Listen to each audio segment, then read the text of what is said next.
We are looking at exercise 2.2 chord progression, the 1-5-7-1 progression. We're going to do it in both major and minor.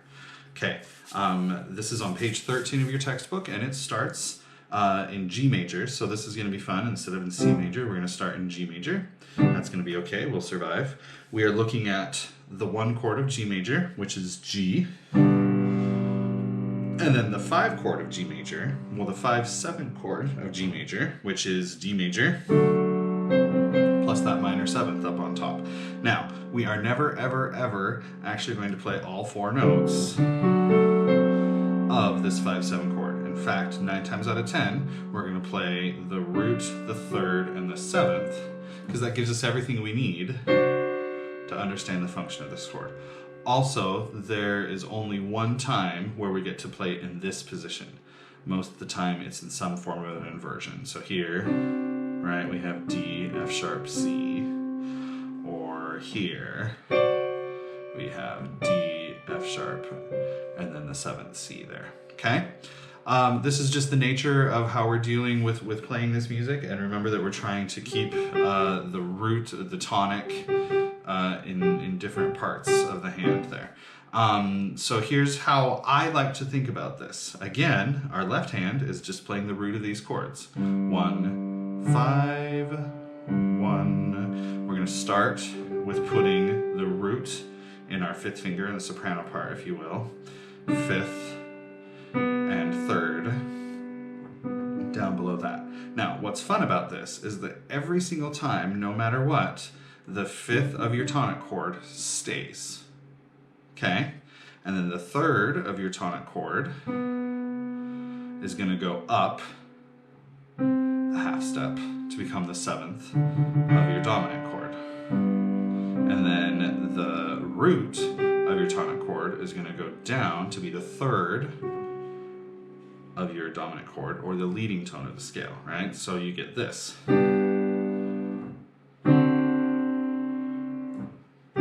So you notice how 3rd went up, root went down, and we got that. All right? Now we're going to shift things around. We're going to put the 3rd up on top. So now we have root, 3rd, 5th. Same patterns apply. 5th stays right where it is. Root goes down, and then the 3rd goes up. So in this inversion, it looks like this.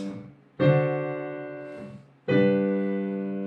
then we're going to flop things around in the right hand one more time. Put the 5th in our right hand. Remember, 5th doesn't move.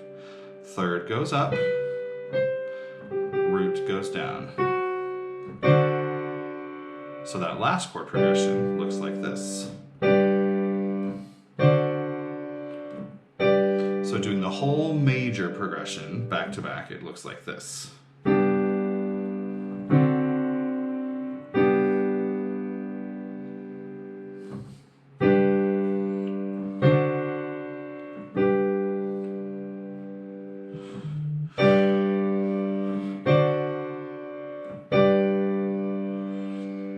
Now, as you start to move around the circle of 5ths, you're going to find out that not all of these are easy to do, okay? And when you find a chord that's particularly, or a key that's particularly difficult, I find B in particular really challenging, right? So here we are.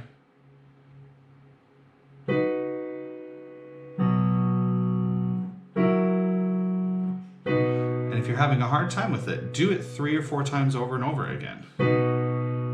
The goal is to get your hands to really understand how they're moving so you don't have to overthink it too much. And then head over to the next inversion.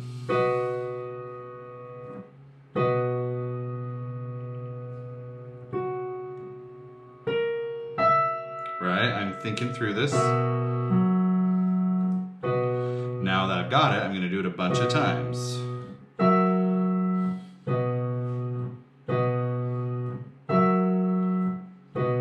That's the goal. That's what we want to see you do, is practice like that so that it gets intuitive.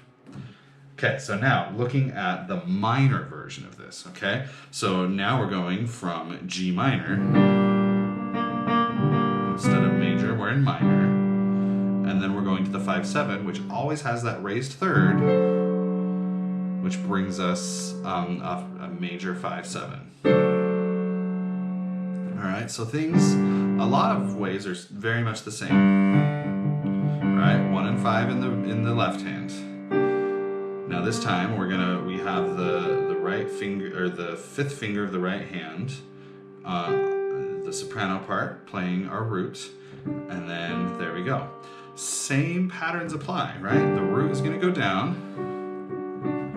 and then the third is going to go up, but it's going to have to go up by a whole step now to get all the way up to that 7th instead of just a half step.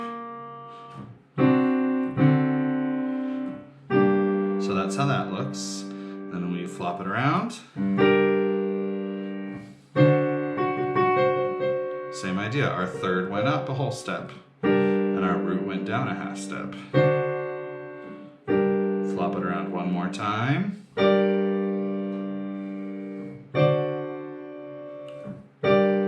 So our third went up again, root went down. So all the way through, this looks like this.